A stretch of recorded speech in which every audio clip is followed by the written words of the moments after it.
paruwap na ang eskwelahan.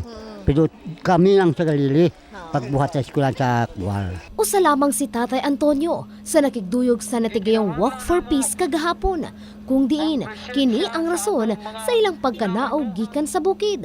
Mao ang paghatag sa saktong edukasyon sa ilang mga kabataan pinaagi sa pagmugna og tulungaan. Ang tuyo na mo ay paruwap na mo ang eskwelahan sa Buhal. Gusto na mo ang malipay kami, mga bata, maliwan sa matabok sa tubig, madulang sa eskwelahan nila. May maadto kamo kapon. Bisan si Ricky Dalama, nga mo'y namuno sa maong kalihukan ang may padayag sa kagamhanan sa Sarangani sa buot nilang mahitabo.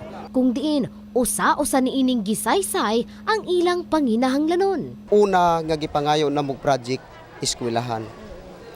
Kay kung walay edukasyon ang mga bata, dali sila makahimo og dili maayo, kay dili kay sila kasabot kung unsay maayo o unsay dili. Ikaduha nga among gustong pangayoon sa gobyerno, gusto namo mabuhatan mig kalsada.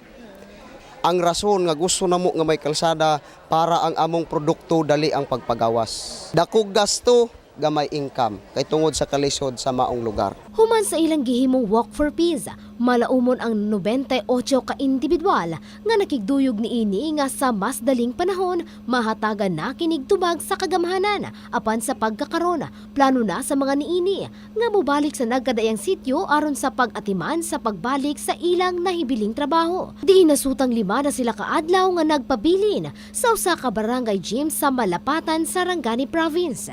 Sa pamaagi sa kalisod sa panginabuhian sa among lugar, mao nga nagbaba mi, naghimo mi usa ka Walk for Peace gahapon sa gikan sa Alabel paadto sa Kapitulyo aron ipakita namo nga nagsakripisyo mi para matabangan mi sa atong panggobyerno. Apan sa pagbalik sa bukid, duno na sa babao ng lokal nga kagamhanan sa mong probinsya sa manalamang gani sa relief goods o plastic drums aron sudlan nila og tubig nga ila gayong gipasalamatan pag-ayo. Nagpadala si Mayor Singgoy ng 5 kilos per person and canned goods for those who evacuated from Sitio Akbuan.